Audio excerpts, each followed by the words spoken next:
Boa noite a todos. Sejam bem-vindos à Prova de Palhaço. E aí, Gui? Muito bem. Hoje eu vou conversar com o João Carlos Artigos, ele que criou também o grupo Teatro de Anônimo, enfim, já fez uma série de coisas aí. O meu nome é Thiago Abad, eu sou um dos coordenadores, eu sou o coordenador artístico dos Cirurgiões da Alegria. Também sou um dos facilitadores da Ducovox, uma empresa que dá treinamentos de comunicação e liderança. Oi, Maíra, tudo bem? Janice, Pé de Cana, como é que vocês estão aí? Bidi, muito boa noite. E também estou fazendo a Sétima C, que é uma série de vídeos. Tem o Sétima C Responde.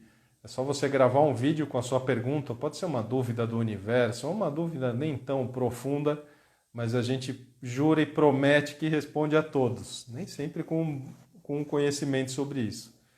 Eu tô com outro foninho, o som tá bom aí? Alguém pode me dar essa resposta aí, esse direcionamento? Eu não sei se vocês estão me ouvindo também, né? Se alguém puder me dar esse toque aí, eu vou agradecer bastante.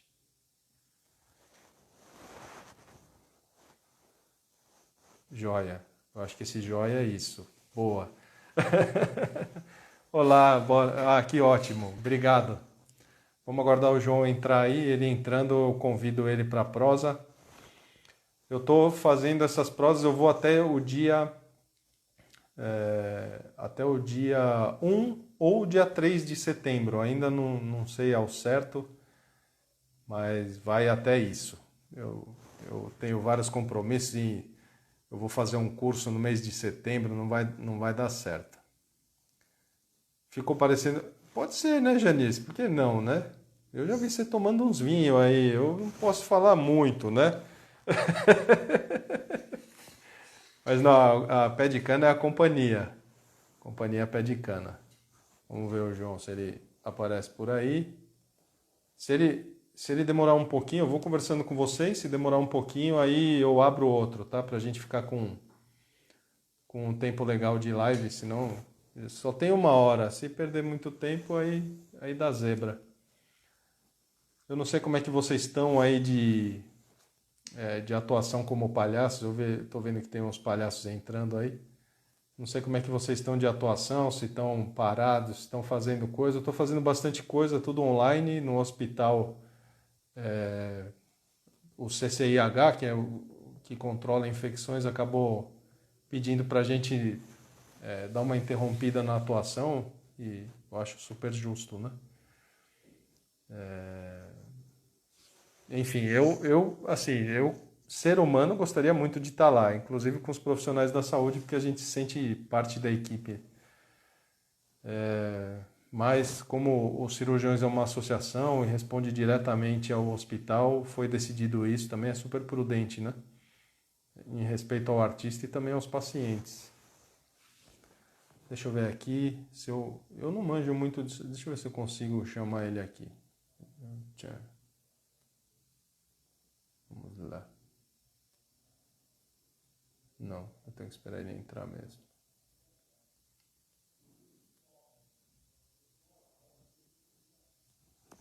Boa noite, e aí, Federal, tudo bem com você?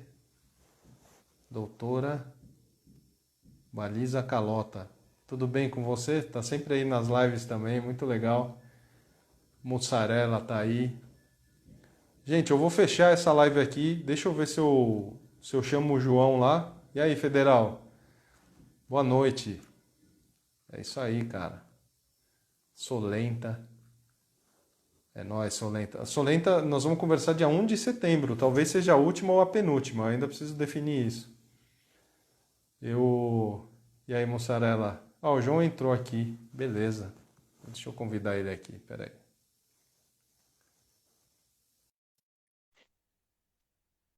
Torcer para Nossa Senhora da Boa Conexão também, que sempre nos surpreende.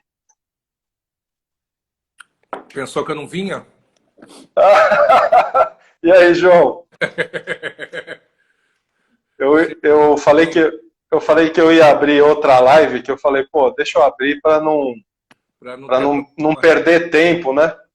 Viu, Mussarela? Eu apareço. Eu não sou uma espécie de Tim Maia, mas aqueles que arda, mas não falha. Né? Um beijo para você, querido. Tim Maia era sensacional, né? Até É, quando ele não ia no compromisso. disseram que ele não vinha. Olha ele aí. Né? Mas eu João, estou tô. muito feliz de falar com você. O Federal está aí também. Ah, Federal, O... eu tô aqui E aprendendo, tô... né? Ah, aí acho que eu tô Não, melhor. eu acho que todos estamos. Eu também não estou muito bom nesse troço. Ah, os escrotinhos do lado do pé de cana. Quem é que tá aí nesse? O nosso querido. Ai, caraca, memória. O Deve nosso. ser o Dedé, o Hugo O Hugo, Isso. Hugo. Eu nunca entendi até hoje porque que chama pé de cana isso, João. Ah, eu sei, eu entendi. Na verdade, eu conheci entendendo disso, né? Olha lá, já começa ele, abraço Já, limpar. já chamaram de João Libar, né? Ai, meu irmão, mas tudo bem, Ô, passou. Obrigado, tá, Federal? Até você, né? Muito obrigado. Libar artigos, na verdade, né? Só para você saber. João, então eu estou feliz de falar com você, cara. Uma honra ter você aqui. Você é uma das referências da linguagem do palhaço também. Para quem estudou E, pouco. não, você tem um trabalho incrível.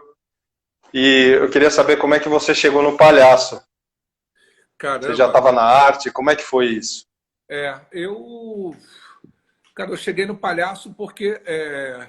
Porque acho que desde o. Isso foi até numa mesa dos Doutores da Alegria que me veio essa epifania, assim, né?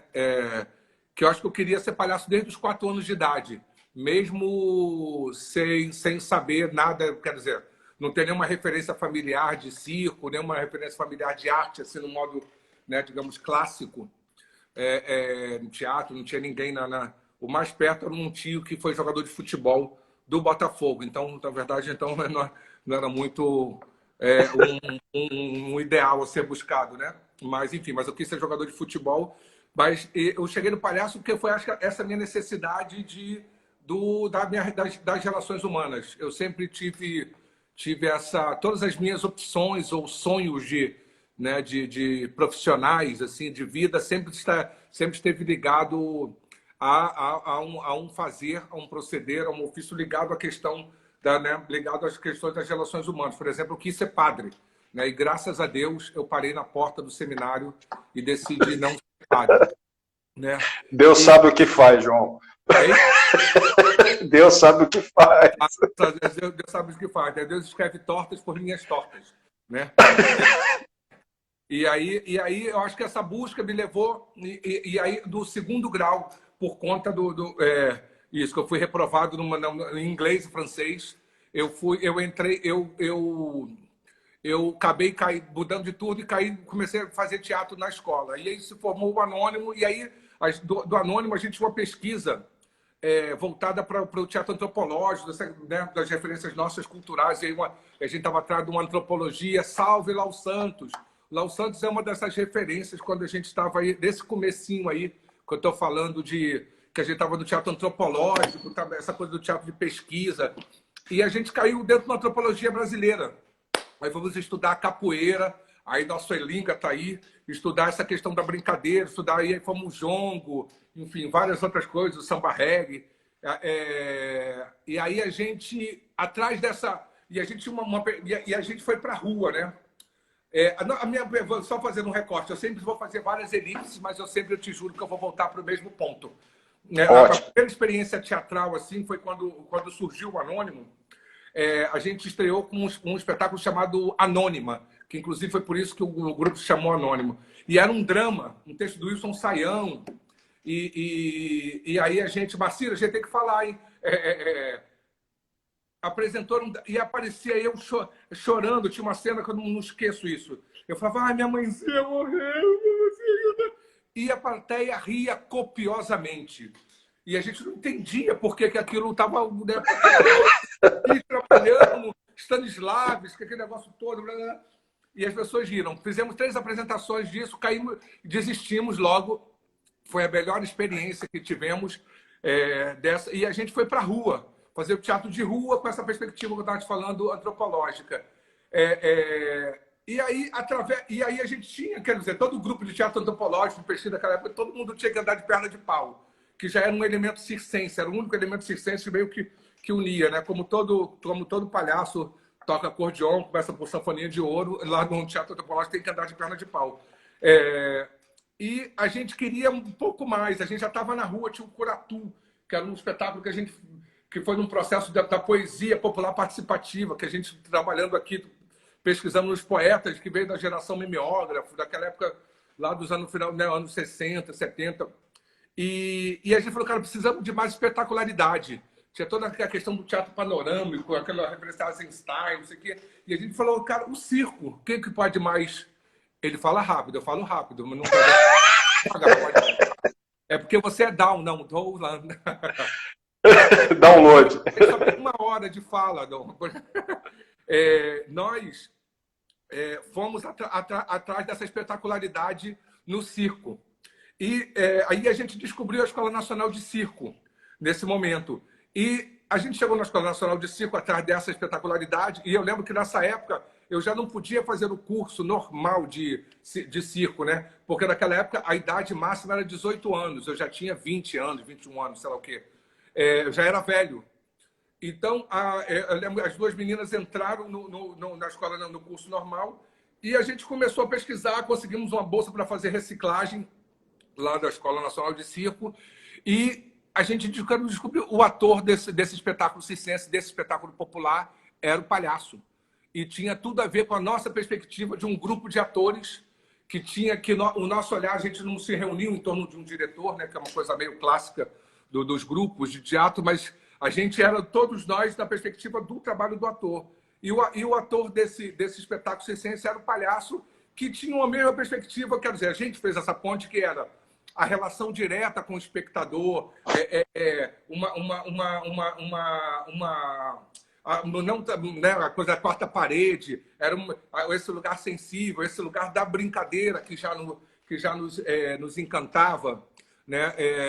Isso, desde sempre eu queria trocar o conceito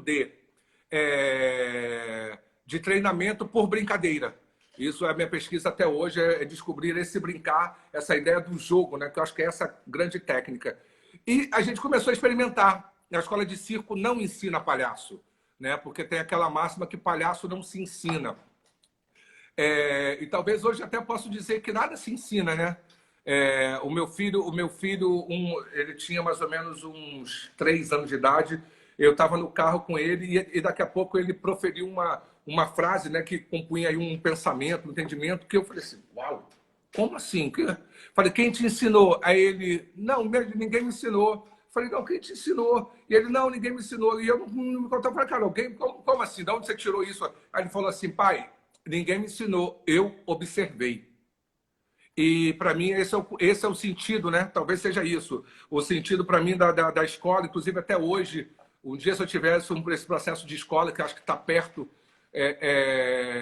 eu acho que essa é uma, como digo, essa é uma perspectiva de uma escola sem aula, sem classe, sem a ideia do conteúdo programático, né? É uma escola onde você vive. Eu tive essa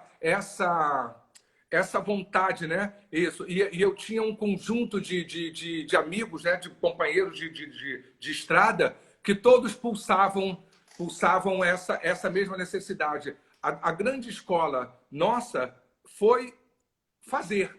Nosso processo sempre foi um processo empírico. Fazíamos até que processávamos aquilo e conceituávamos. O próprio nome mesmo, o próprio conceito, o teatro de anônimo, a gente foi descobrir depois de um livro do Alessandro Fersen, que falava do teatro de anônimo como esse teatro popular onde, onde os autores se perdem na origem, né? E aí falava dos futuristas russos, do teatro de Mamulengo, né? Toda dessa tradição que é o fazer coletivo, né? É o fazer da vida, quer dizer, da vida em comunidade, desse compartilhamento da existência, que pode produzir conhecimento, que vai produzindo essas tradições que vão se mantendo até hoje. Como eu acho que uma das grandes coisas mais tradicionais no teatro, do teatro ocidental é a comicidade, que é algo que vem se elaborando há anos e anos e anos e anos, com conceitos muito, né, com parâmetros muito bem definidos, que independente do tempo, da escola, eles estão ali, né, com a relação ao riso, né, como afetar, qual é a função social do riso, desse ofício.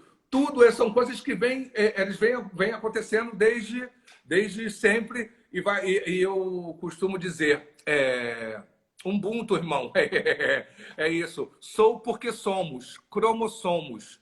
É importante dizer essa perspectiva Ubuntu, né, desse conceito Ubuntu, que é um conceito, né, dessa cosmovisão africana, negra. Ela compreende a individualidade que é forjada dentro do coletivo. Então, é fundamental compreendermos e valorizar, fortalecer ou ser constituído de individualidades bastante fortes, né, e consistentes, criativas, porém, num fazer coletivo, onde o compartilhamento desses saberes, o compartilhamento dessas técnicas, dessa visão de mundo, ela é compartilhada e processada coletivamente, onde cada um... E eu gosto dessa brincadeira do cromossomos, porque o cromossomos dá a ideia de essência e, ao mesmo tempo, das cores, né? E aí a imagem que me vem é a imagem do arco-íris, né? O arco-íris é composto de 7 cores, né? E um arco-íris não existe com 2 cores. Um arco-íris não é só verde e amarelo, vermelho e azul, né? Um arco-íris, sempre quando você olha um arco-íris, você vê o conjunto de cores. Então, aquela unidade é feita por várias individualidades, né? Aquela ideia de coletiva, né, que forma o arco-íris. E eu acho que eu tive a felicidade de estar 31 anos dentro de um coletivo que tínhamos essa perspectiva. Nós fomos responsáveis eu até costumo brincar que o nosso melhor e maior projeto social foi nós mesmos, né? Nós mesmos fomos projeto social de nós mesmos, e nós fomos buscar essa formação a partir desse lugar de experimentação, de encontro permanentemente, né? Com várias pessoas, vários grupos, vários parceiros que fizeram parte desse software, né? Dessa elaboração dessa tecnologia. Isso, eu falo da tecnologia humana, foi, acho que, a nossa grande... E tem tudo a ver com o palhaço. E o palhaço me traz essa perspectiva, né? Essa perspectiva de vida, né? Eu costumo dizer que o palhaço ele me dá isso, me dá uma perspectiva de vida que até então eu já tinha, mas que ele me ajuda a dar uma forma e dar um lugar, né? Eu passei anos sem assumir e falar eu sou palhaço. E hoje eu posso dizer que sim, eu sou palhaço em qualquer circunstância. Agora eu estou me denominando, inclusive, palhaço hacker, né? Porque eu estou experimentando a ideia de uma nova moeda, a história da muda. E eu falo, mas assim, eu sou um palhaço, sou negro, suburbano, carioca, e discutindo outras economias.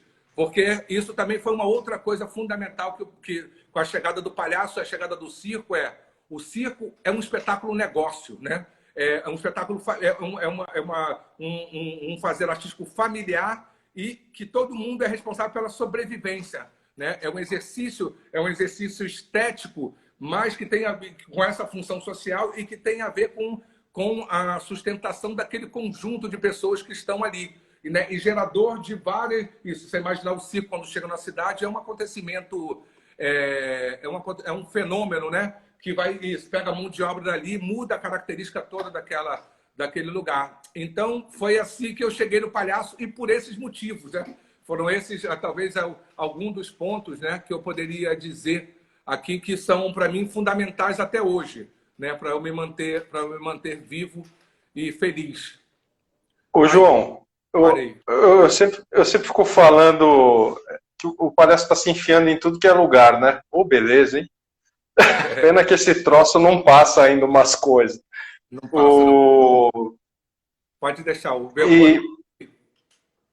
E o palhaço está se enfiando em vários lugares, né? O que fez você enxergar essa necessidade de uma nova moeda, de uma economia diferenciada, né? E qual que é o papel do palhaço nisso? Ou na sua visão, ou no que vocês estão construindo? Onde você está enxergando isso? Pô, Fabiano, obrigado. Ainda bem isso. A gente também é palhaço por várias outras referências. Isso daqui, por exemplo, eu aprendi a fazer isso com a tua turma conhecida aí, com o Hugo Pé de Cana. Agora eu mantenho. Cara, eu assim, primeiro, o palhaço, o riso, a gente, como diz lá como ai, caraca, tudo bem. A gente só ri do que é humano, né? O Bergson, né? Falei, você só ri do que é humano, desses pequenos acidentes, isso, que inclusive não tenham grandes consequências, né? Isso, se a pessoa tropeça na rua, você ri, mas se ele tropeça na rua, cai, baixa a cabeça, morre, a graça acabou ali, né?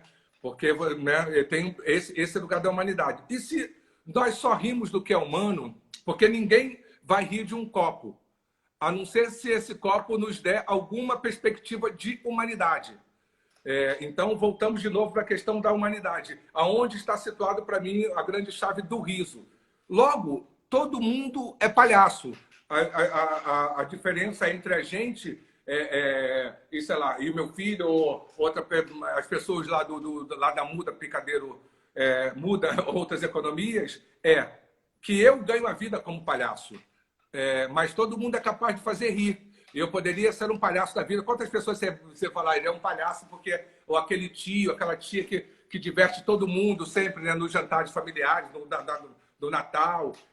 Então, essa é uma atribuição da humanidade. E aí tá. Se é uma atribuição da humanidade, se somos seres conectados à nossa comunidade, ao nosso mundo, né, a sociedade em que vivemos, o riso ele pode chegar aonde ele quiser, né? Ele pode estar aonde for necessário chegar, aonde for aquela pessoa encontrar isso como a sua ferramenta fundamental de afetar, né? Então, sei lá, isso pode ser um palhaço, pode ser um advogado. Por exemplo, o advogado pode ter o advogado é um cara que trabalha nesse lugar de representação. Ou a gente vai imaginar mesmo isso, essa questão do que o palhaço, quando chega no hospital, enfim. Essa é uma característica dessa função, isso pode fazer rir. E eu lembro um tempo também que falava muito, o Hugo Pozzolo, esse grande amigo também, que escreveu lá Matador de Palhacinhos, né? Que era nesse momento, eu lembro que a galera ficou puta da vida. Mas ele trazia uma perspectiva que era esse riso, que é um riso. Se você chegar para produzir esse tipo de riso no hospital, você mata a pessoa, né? Vai morrer, estoura todos os pontos e morre. Mas isso, o tempo e ter pessoas dedicadas a essa pesquisa específica fez com que as pessoas descobrissem maneiras do riso chegar. Porque às vezes é o riso do coração, né? Isso, que é só você... que bom, né? O nome do meu palhaço é Seu Flor, e eu ganhei esse nome no Retiro do Lume, porque um dia, na primeira uma saída que a gente fez durante o retiro, apareceu uma criança que me ofereceu uma flor. E essa flor me encantou e me produziu ali dentro, que eu lembro que parecia um pastel, né? Que a gente estava tão mexido, e eu só dei um riso. E, nesse momento, o Rick, lá, os me viram isso e depois acabaram me chamando de Seu Flor. Então, existe esse tipo de riso também, né? Existem muitas categorias aí de riso. Então, logo, o palhaço ele pode estar aonde quer que seja necessário ou onde quer que alguém queira utilizar o riso como essa ferramenta. O palhaço só não vai estar... e o riso, para mim, só não tem nenhum sentido quando ele servir para excluir os já excluídos. Quando ele servir para massacrar alguém já massacrado, né? O riso ele tem uma função, né? Porque isso, o riso ele se dá a partir da empatia, do reconhecimento. Eu reconheço uma outra humanidade e aí logo isso me afeta. E aí pode ser, e esse reconhecimento, essa identificação ela pode ser tanto por aproximação, que é tu vê o cara caiu, não sabe amarrar o sapato, aí você ri, puta, eu sou tão que idiota, né? Eu também sou assim. Aí ou você acha que é superior e fala assim, eu não... Olha só, o cara não consegue nem amarrar o sapato. Mas quem nunca derrubou um copo? Ou se você não entender o riso como também... O riso tem essa função, né? Essa leitura social. E se você não... que tem a ver com a comunidade, não entendeu porque tem algum código cultural que você não domina, você acaba rindo só para não parecer ignorante na frente de todo mundo que está rindo. Aí você... Então, te respondendo, eu acho que seria isso. Eu acho que o palhaço ele pode chegar aonde ele quiser. Eu vendendo projetos com patrocinador, eu chego lá usando todas as ferramentas que eu tenho como palhaço, né? Que é poder fazer o encontro da humanidade. E falo, pô, as pessoas elogiam o projeto, eu falo, pô, mas tudo bem, né? As artes gráficas, elas desenvolveram muito mais do que as artes cênicas, né? Então você pode vender muito, não acredita muito nesse negócio não, né? E eu posso fazer o que você quiser, né? E sempre isso, vou fazer o que eu quero. É mais uma artimanha, uma possibilidade que eu descobri nesse meu encontro com o palhaço, né? Nessa visão de mundo, que para mim isso, o palhaço é uma perspectiva de mundo, né? É isso, a minha cosmovisão, minha cosmogonia, ela se dá, ela vai cada vez mais se configurando a partir do exercício desse ofício. Parei, tá? Por falar nisso, não, por falar nisso, João, tá ótimo. Por mim, você pode falar o quanto você quiser, que para mim é aula. Vocês, numa perspectiva muito louca, criaram Anjos do Picadeiro em 96 em nome do palhaço, né? Exatamente. Ou foi em nome de alguma outra coisa? Não, aí não foi em nome do palhaço. Eu te diria, né? Brincando aqui, você falando nós criamos, o Anjo do Picadeiro foi criado, Thaisa, meu amor, quanto tempo! Foi criado porque o Anônimo ia comemorar seus 10 anos de grupo. E normalmente ô João, desculpa te atrapalhar, João. Dá também uma geral do que foi o Anjos, para a galera entender, quem não é da arte aí também. Dá um geralzão aí. O Encontro Internacional de Palhaços do Picadeiro, que hoje é um dos maiores encontros do mundo, né? E aí vamos voltar de novo para esse lugar da tecnologia humana, da arte do encontro. Eu acho que o Anjo do Picadeiro ele surge pela nossa necessidade de encontrar nosso proceder de produzir, né? A produção de pensamento, de conhecimento, de saberes se dá a partir do encontro da vida. E eu lembro até hoje, a gente estava saindo de São Paulo, indo para Campinas, tinha lá encontrar lá o Lume, nessa época a gente tinha acabado de conhecer o Lume, lá o Bonnier, e nós íamos para Campinas. E aí ele falou, cara, o que a gente vai fazer para comemorar os 10 anos do grupo? E aí falou assim, cara, vamos fazer um... E tava né, essa retomada que foi lá, isso foi de 95 para 96, enfim, foi nesse período assim que o primeiro ano foi em 96. Tava aquela discussão, né, que estava começando a aparecer, lembra dos Palapatões, tinha o Lume, isso, os Palapatões falavam que o riso era o estômago, e o Lume, com a história do clown, era o coração. E aí, eu falei, cara, e a gente se identificava com os dois. Eu sempre me identifiquei com os dois, né? Isso, clown, palhaço, o que você queira chamar, pouco importa isso. A minha opção de falar palhaço é uma decisão política, ideológica. Sim, isso. Por que isso? Porque o palhaço, eu vivo isso. A minha língua é uma língua que está ligada ao latim, não sabe? É outro. Tá. Pois. E aí a gente falou assim, cara, vamos reunir os nossos amigos para poder a gente conversar sobre essas questões do palhaço. E assim surgiu o Anjos do Picadeiro, né?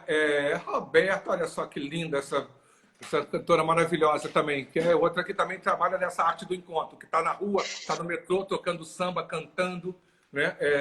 Sensacional. A Dona Graça apareceu aí, ó. Oi, meu amor, tô com saudade de você, Roberta, de ver você cantar nas rodas de samba. Que é essa aí, outra parada dessa tecnologia da arte nossa do encontro, né?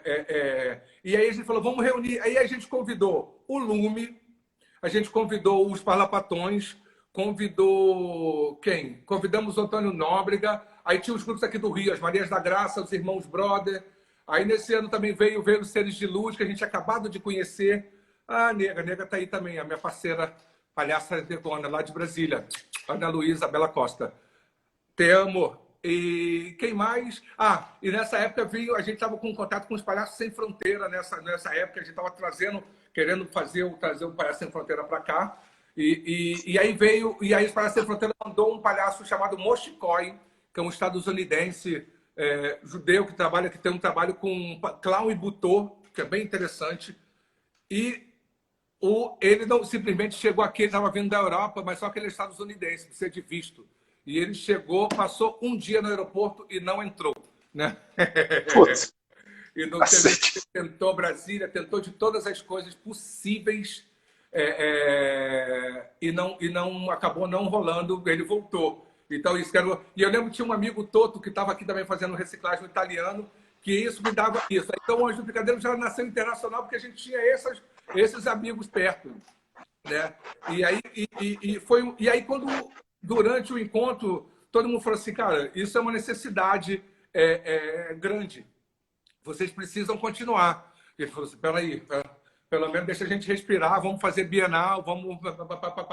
E 2 anos depois, em 98, foi a nossa grande experiência que a gente teve a felicidade, né, através de uma amiga produtora, gestora louca, sensacional, né, porque só os loucos podem fazer isso, se encantou com a gente. Eu lembro que ela trabalhava com a gente com carroça de mamulengo, né? Que é a coisa mais louca, insana para algum produtor, né? Que se julgue sério fazer.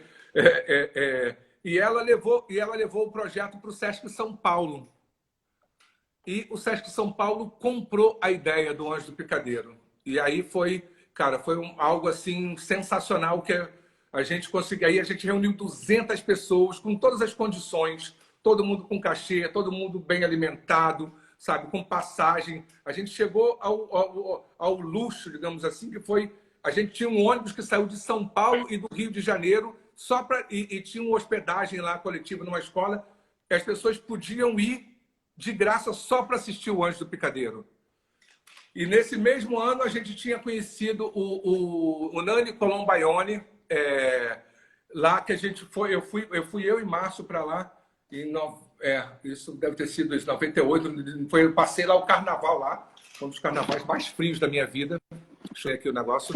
E aí a gente reuniu esses palhaços, cara, que todas as nossas referências. E aí veio o Nani, o Tortel, que a gente tinha acabado de conhecer quando a gente foi à Europa. Aí estava aqui o Pepe Nunes, aí o Moshikoi finalmente veio.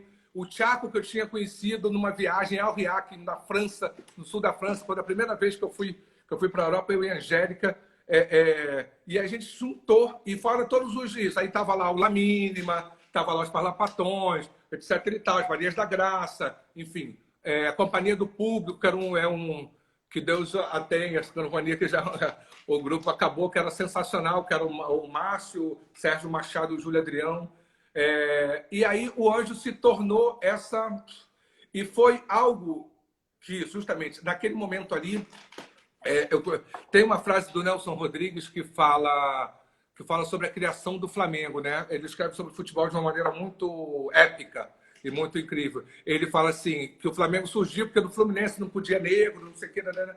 E aí ele fala assim, sabia aquela meia dúzia de gatos pingados que se reuniram, que formaram o Flamengo, que estariam movimentando tamanha força? Eu acho que o Anjos a gente fez isso. A gente não tinha essa dimensão e a gente acionou a massa crítica a partir de... E aí você chegava no saguão do hotel, tava o Nani Colombaione com 10 pessoas em volta, 15 pessoas em volta, conversando sobre a vida, né? Conversando sobre o palhaço.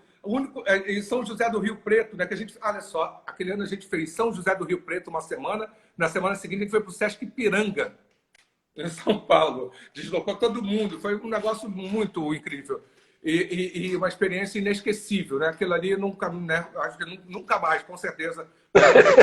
Pode acontecer melhor, igual jamais, né? E a gente tinha... Os caras só tinham um trailer do lado do hotel. tu imagina, São José do Rio Preto, onde vendia uma cerveja. E a gente, cara, terminou todos os dias lá dentro daquele bar. E eu lembro do Tortel, viver e não ter a vergonha de ser feliz. E nós tínhamos um pandeiro, que era um poeta nosso, que era referência nesse começo do nosso trabalho, o Flávio Nascimento, que tocava, que cantava samba. Cara, era o único instrumento que a gente cantava e ficava cantando samba. E essa música virou a nossa Espuma Bruma, meu amor, Dona Toy, quanto tempo. Aí ela, que bom, quanta gente. Sensacional. E nesse ano foi isso, né? Que era um encontro, todo mundo junto, todo mundo comia junto, todo mundo estava no mesmo hotel, tomava banho de piscina junto, ia de noite junto, que é a grande riqueza do Anjos. Saudades também, ter estranho, carinho, meu amor, pintilça. Eu posso, por exemplo, no Anjos, não apresentar nenhum espetáculo, mas tem 3 coisas que para mim são fundamentais disso, para eu trabalhar um ano e meio para poder realizar o Anjos. Uma é a abertura do encontro, que é quando eu me ponho ali no palco e posso chamar, nomear todo mundo que está ali. Sempre esqueço alguém, né? Mas, enfim, eu tento, porque o programa sempre não dá conta, né? Sempre sai com algum defeito, né? Que em cima da hora que entrou ali. Mas é chamar, porque essa é a grande riqueza, o grande patrocinador do Anjos, historicamente, né? Com exceção desse ano do Sesc São Paulo, que quando todo mundo ganhou o cachê que pediu, né? O grande patrocinador são os artistas, né? O grande tesouro é isso, que é para fazer o Anjo, que são as pessoas que se dispõem a estarem aqui, porque também, ao longo do tempo, constituiu esse espaço-tempo chamado Anjos do Picadeiro seu. As pessoas costumam não acreditar. Porque eu falo assim, cara, quer vir, vem. Aqui você pode... Inclusive, isso faz parte de um grande desafio do campo da gestão. No último Anjo mesmo, que eu estava nessa coordenação, eu falava assim, não, olha só, temos isso, os parâmetros são esse, queremos fazer isso, temos essa... E assim, mas traga o seu sonho para perto, né?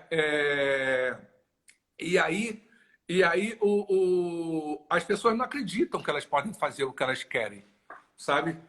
E todo mundo que descobriu que pode fazer o que quer, né, desde que esteja comungando com esses princípios, com esses valores, cara, vai embora isso. As pessoas falam, eu vou, sei lá, o Tchacovati mesmo, ou mesmo a Toy que veio, que está aqui no último Anjos, ela veio, cara, eu te arrumo uma apresentação ali, não sei o que, mas eu quero estar aí. A vontade maior é dela. Se ela se colocar como uma artista que está vendendo um espetáculo para o Sesc, por exemplo, ou para a Prefeitura, ou para o Festival de Curitiba, ou sei lá o quê, enfim. Se tem esses nomes, sem juízo de valor, tá, gente? Ela não vai vir para o Anjos porque, assim, eu falo, eu não produzo o Anjo para chamar artistas. Já tive essa experiência, inclusive, de ter artistas que... eu preciso não sei o quê. Eu falei, pô, desculpa. Um grupo russo que trabalhava começou a exigir. Eu falei, cara, pô, desculpa, mas a gente não tem como trazer. A gente, sei lá, traz pessoas mais simples, né? É o Nani, é o Léo. Mas vocês, que eu nem lembro o nome, vocês não dá para vir. E todo mundo vai... Isso. E todo mundo, ao longo do tempo, foi descobrindo essa maneira, né? E é uma rede de solidariedade, de comprometimento, de produção de felicidade, que é uma máquina absurdamente potente, né? E aí o Anjo, por isso, se converteu nessa referência que ele é hoje, né? Isso que a gente falava ali, encontro da América Latina, do Brasil, depois da América Latina, até em 2013, quando eu fui no Très Grand Conseil Mundial de Clown, na França, numa cidade chamada New York. Não é Nova York, é New York, lá perto da Rochelle. E, porra, o Très Grand Conseil Mundial de Clown, ele não tem 10% do tamanho da repercussão que tem o Anjo. Aí, não, então eu posso dizer entre os maiores encontros do mundo, mas não porque a gente quer ser o maior do mundo. E eu falo que a menor coisa que eu produzo na minha vida, eu que trabalhei, estudei essa coisa de gestão, é o Anjo do Picadeiro, mais para seguir mantendo ele dentro desses parâmetros familiares, né? Tá aí pessoas que não me deixam mentir. Essa é uma perspectiva. Da outra vez, isso, o Matoy ficou aqui em casa, ou o Highlander, sabe? O Léo Bassi, que é um grande parceirão, assim, mestre, referência e amigo, né? A primeira vez que ele chegou no Anjo do Picadeiro, ele falou assim: eu não quero ficar. Eu nem conhecia ele, foi uma indicação do Pepe Nunes, meu compadre Pepe Nunes. Ele falou assim: cara, eu não quero ficar no hotel, não, eu quero ficar na tua casa. Falei, cara, mas olha só, mas eu moro no alto daquele morro, você tem que subir 150 degraus para chegar na minha casa. Era uma escalada, tipo, fazer uma penitência, né? Ele falou, não importa, eu quero ficar. Sabe? Tá bom, né? Esse tipo de gente me interessa. Isso, é por isso que a gente isso eu falo, é amigo até hoje. Na verdade, todos os meus mestres são meus amigos, né? Porque todos eu já matei, né? No sentido freudiano, psicológico, todos já foram isso. E a gente se converteu em amigo e são meus mestres porque eles são os mestres da vida, né? E eu tive possibilidade de estar na casa do Léo Bassi, a ideia da casa-escola. O Nani também chamava de casa-escola, que é a convivência, o dia a dia, e o nosso grande desafio no Anjo do Picadeiro é produzir esse espaço-tempo que possibilite o encontro, que é a troca da vida. Pouco me importa se o teu espetáculo, né, assim, se o teu espetáculo é o melhor espetáculo do mundo, ou se você é o... Não. Isso não, cara, isso tem peso 2, ou eu nunca sei o que é peso 2 ou peso 1, mas enfim, tem importância, né? Tem menos importância essa coisa de você ser o maior. Precisamos ter aqui pessoas com muita potência de humanidade, essa humanidade coletiva que eu estava falando, isso sim, isso é fundamental. A Nega Luísa que está aqui, eles organizaram, né? Como chamava mesmo, seminário de palhaços e palhaças. Não sei, que também foi num formato que até hoje eu desejo fazer o Anjo, que é reunir todo mundo numa chácara, né? E a gente ficar ali trocando, se tocando, né? Falando besteira. Ai, chutei de novo o tripé. Ô, João, você falou uma coisa que é uma metáfora incrível, que tava todo mundo lá, só tinha um pandeiro. Então, quando tá todo mundo num lugar com o mesmo objetivo, com um pandeiro você faz uma semana de carnaval, cara. É isso. Então, um encontro desse, eu lembro de uns anos que os caras estavam organizando, eu não tinha muita noção, enfim, eu sou meio fora do ar, mas eu via os caras conversando, os puta, né, artista, eu vou pro Anjos, a prefeitura, sei lá, negou não sei o quê, os caras falam, que negou o caramba, nós vamos, velho. Quem tem o carro aí que eu vou de carro com você e acabou. Eu achei esse propósito incrível, velho. Não tem essa de, vocês não vão. Vocês não vão, caramba. Isso. Foi essa mosquinha, esse vírus que contaminou, que a gente fez com que isso se espalhasse. Isso eu falo isso sem noção. Mais uma vez, uma experiência empírica de provar que foi se espalhando, né? E aí, quando eu vejo o laboratório de palhaços e palhaças lá da Ana, que eu infelizmente não pude estar, minha mãe me convidando porque eu tinha uma outra coisa na época, eu fico encantado. O Tomate que fala uma coisa, cara, um brasileiro e um pandeiro é uma espécie de um pendrive com 1 tera de memória. Né? Você pode passar dias tocando música sem repetir uma ritmos, né? É um pouco isso, né? A gente precisa de muito pouco para se divertir. Teve um Anjo do Picadeiro que daqui a pouco, eu lembro que era o último dia do Anjos, aí me aparece, na hora que ele estava tomando lá já cerveja, já estava lá no bar, me aparece uma figura do lado assim, fala assim, eu queria pôr o Anjo, super importante, né? Imagina, né? E eu ali enlouquecido, não, que eu queria, ele marcou na minha vida, eu fui em 98 no Anjos, e aí hoje eu tenho um trabalho para o hospital, você queira, né? E eu falei, maneiro, e eu vou fazer um encontro que eu queria homenagear vocês. Né? Eu queria homenagear o Anjo, que foi super inspirador. Eu falei, não, cara, vamos nessa, claro, vamos, ok, né? Vamos tomar cerveja, desce uma cerveja. Aí passa um tempo, chega o comunicado, o e-Klaus, né? Chega o comunicado que era: o encontro ia se realizar, o primeiro Eu Riso, em Fernandópolis. Do Rafael, né? Mas onde é Fernandópolis? A pilha lá pro Antônio. Pô, cara, eu falei, não, quem é? E era janeiro, uma época que a gente normalmente tira férias, né? Aquele calor depois de trabalhar um ano. Termina antes, a gente tá mais querendo finalizar. Aí eu vou, Fernandópolis é tipo Paris, né? Aí fui eu para Fernandópolis ver aquela experiência. Peraí que deu uma cortada aí, João. Depois do Eu Riso, eu quero ser homenageado, né? Porque naquele ano de homenagem eu trabalhei igual um condenado. Me botaram para trabalhar, assim, da oficina, organizar palhaciata, acordar cedo. Foi horrível, né? Eu não falei, pô, não quero, se isso é homenagem. Eu falei, não quero nunca mais uma homenagem. E eu brinco o seguinte: Fernandópolis, todo mundo fica numa chácara. Só sai para fazer espetáculo. Mas tem ali uma piscina, naquele lugar que faz 55 graus em janeiro. Mas aquela piscina está do lado dos quartos onde a gente fica, onde as pessoas ficam, e está todo mundo ali ele pode fazer churrasco. Agora o bar é organizado, que antes a gente tinha que sair para comprar, agora o bar é organizado ali dentro, ali a gente toma cerveja. Cara, e o Eu Riso foi se fazendo, pegando essa mesma tecnologia, foi se fazendo, e hoje está até hoje aí. Hoje já é uma referência isso, né?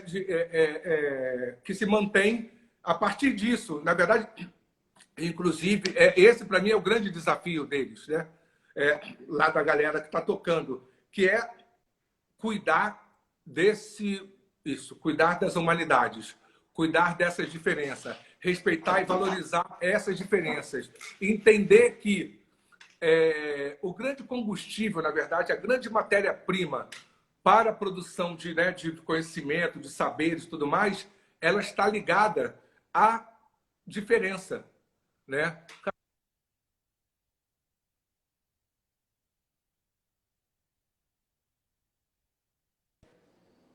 Você deu uma travadinha aí, João. Sei que está com mau contato. Voltou. Nossa Senhora da boa conexão não está muito afim hoje. Eu estou com medo de cair aqui a bateria. Mas, enfim, o grande desafio é cuidar. Por quê? A diferença, quando ela é processada pela mediação, primeiro, eu ter autoestima, né? Eu gostar de mim e acreditar do autocuidado. A outra é o amor. Aí a diferença, os conflitos, eles são a coisa mais fabulosa, são as coisas mais fabulosas para a gente poder crescer e criar.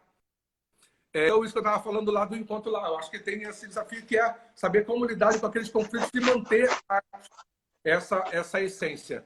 Enfim, falei.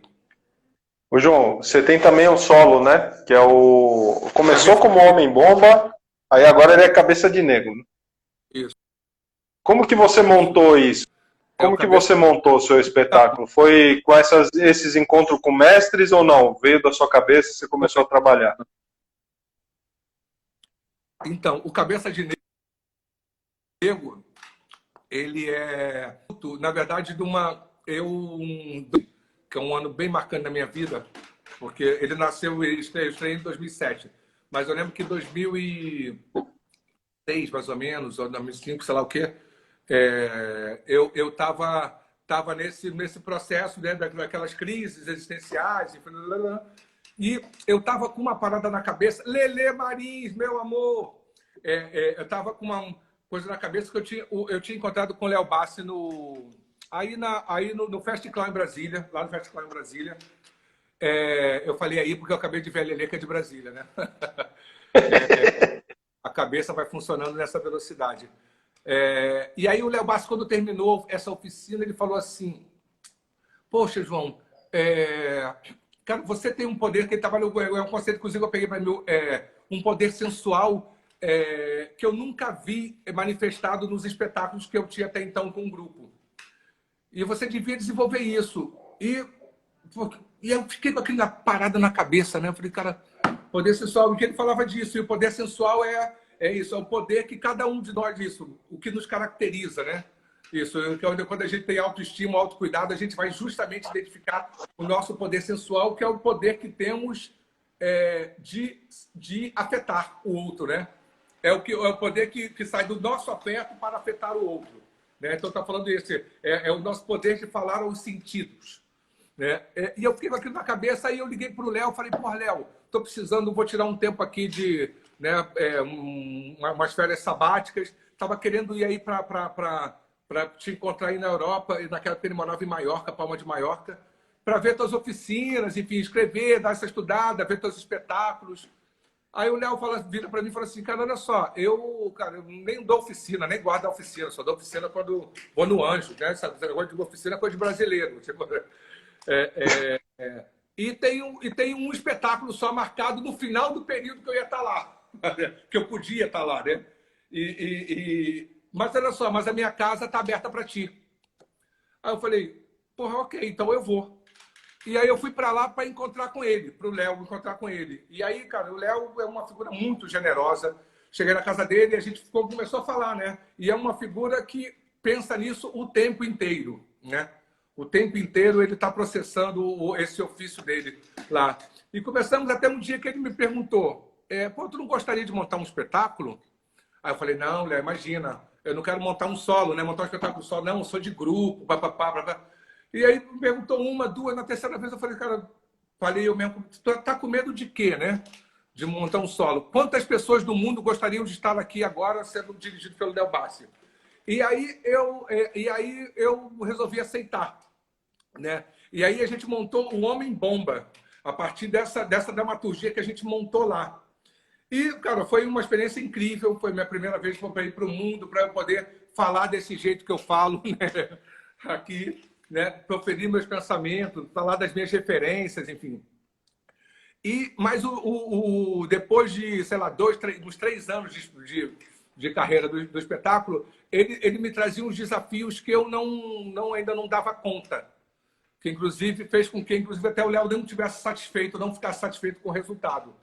Essa foi uma das vezes que eu matei. Eu falei para ele, pô, ok, você não precisa, posso tirar teu nome de tudo, não precisa ficar aqui, o que importa é eu estou felizão, sei que tem problemas, que era justamente essa... a minha fala, ela não chegava, essa coisa de afetar, nas pessoas do jeito que eu queria. Né? Mesmo eu falando, mostrando, as pessoas entendiam outra coisa. Né? Tinha uma certa, sei lá, que era eu falava, radicalidade. Eu falei, eu quero ser radical. Isso, para mim, porque não existe vida sem radicalidade. Porque eu entendo a radicalidade como profundidade. E aí,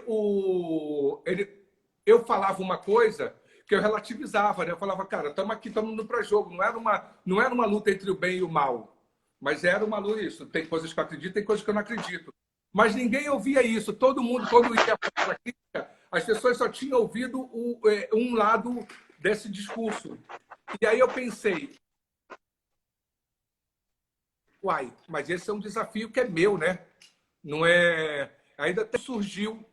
E aí eu passei por um processo que eu criei, que é da Anônima, que se chama Inaptos, que foi uma perspectiva de montar um espetáculo onde eu juntava essa questão, digamos, mais política, né? Essa questão social que trazia da experiência com o Léo Bassi, dessa leitura do mundo ali, e a experiência com o Nani Colombaione, que era da palhaçaria clássica, né? Sem palavra, enfim, da arte de fazer rir. Falei, vou tentar. E aí a gente montou o Inácio Solo, que foi montado em trio. Estava eu, Fábio Freitas e a Shirley Brito, como foi a direção da Adriana Schneider, mas o projeto foi todo escrito por mim, a partir de um livro que o Sidney Cruz me deu, que falava Vícios Não São Crimes, e a gente falava sobre os vícios, e eu fiz uma ponte entre um livro que era do Alexander Spooner, Vícios Não São Crimes. E eu falei, cara, a diferença entre vício e virtude é somente a quantidade. Ninguém se vicia para ser infeliz. E todo mundo tem o direito inalienável de se viciar no que quiser. E o Estado ou a família, ninguém tem o direito de intervir, a não ser que o vício que eu escolhi, ele interfira na vida de quem está ao redor. Né? Se eu resolvo matar, roubar, ou agora começar a... Caiu a luz e tudo, ó. Ó, viu? Uau! É um sinal. Não vou fazer nada disso, eu tô... já me recuperei, então eu também esqueci de tomar minhas pastilhas. Mas... e aí eu falei, cara, isso é palhaço. E aí montamos o Inaptos. E da experiência do Inaptos eu queria voltar, eu não queria abandonar a estrutura dramaturgica que eu tinha criado lá com o Léo, do Homem-Bomba. E num edital que teve da Fundação Palmares, né, quando a Fundação Palmares era feita para os negros, né, naquela época, né, que eles sabiam que existia escravidão, que existe racismo nesse país. Naquela época existia um edital que falava que só podia, isso, que era voltado para projetos ligados a fazeres de pessoas negras. E aí eu lembro que eu queria ter... Eu queria botar o projeto que foi o que eu acabei fazendo, mas eu fiz para estar na banca jogador. Eu falei, não vou não, porque eu tenho que eu quero apresentar um projeto. Me arrependi seriamente, porque eu podia ter entrado na banca e ter montado, pego o dinheiro que eu ganhava lá para botar no espetáculo. Mas que eu acabei não ganhando, mas aí o Homem-Bomba virou o Cabeça de Negro. E sobre esse ponto de vista, por exemplo, dos signos, quando eu falo Homem-Bomba, aqui no Brasil, ele tem uma leitura completamente diferente, por exemplo, da que se tem na Europa, que, por exemplo, que foi essa proposição do Léo, né? Ninguém conhece, ninguém sabe, para o Homem-Bomba, Kamikaze, sabe, o Slam, ninguém conhece, sabe, essa é uma coisa muito distante da gente. Eu lembro até hoje, uma vez no aeroporto, aí a mala, eu tinha uma malona, assim, que eu me equilibrava, e aí o cara falou assim, porra, você o que é isso aí que tem aí dentro? Eu falei, é um espetáculo, eu sou palhaço. O que é um espetáculo? Aí o cara é do espetáculo Homem-Bomba. Aí o policial, tá de sacanagem comigo, né? É isso, né? E eu fiz essa mudança para o Cabeça de Negro, pensando que eu ia. E aí eu lembro que eu convidei o Cláudio Carneiro, o Sérgio Machado, o Fábio Freitas, e tinha mais aí o Fernando, um outro amigo, para cada um ia dirigir um dos números que eu tinha para poder, né? E eu queria viver essa experiência. E aí, no meio desse processo, eu encontro o Leris Colombaione, lá em Campinas e Barão Geraldo. E eu tinha, num primeiro experimento assim, que eu fazia, eu fui num festival no Chile, que eu comecei e esse amigo me convidou para o Festival do Chile falando assim, eu vou te chamar, você é fundamental na minha formação, mas agora eu estou organizando um festival e chamava Calearte. Isso, cara, você não sabe fazer rua, não sei o que, vem para cá, eu falei, cara, eu vou te chamar para perder. Eu falei, pô, maluco, não vou perder, né? Não é assim, né? E começamos a falar, né? Falei, pô, tudo bem, né? Se perder não é nada. E aí eu comecei, foi um espetáculo que montou para ali, a gente começou falando, eu falava da perda. E essa experiência dentro do festival, na primeira noite que a gente apresentou, eu lembro que tinha um artista que morava em Barcelona, ele fazia um número com um pedestal que se movia, que eu tinha adorado. E aí o cara chegou para perto de mim e falou, cara, eu nunca vi ninguém começar um espetáculo e falar que vai perder. E não apresentar nenhuma isso, né? Porque a tradição de vender, né? Vender as habilidades. Cara, eu tô achando... Peraí, só um minutinho. Eu tô achando que a minha... Rapidinho, que a minha coisa...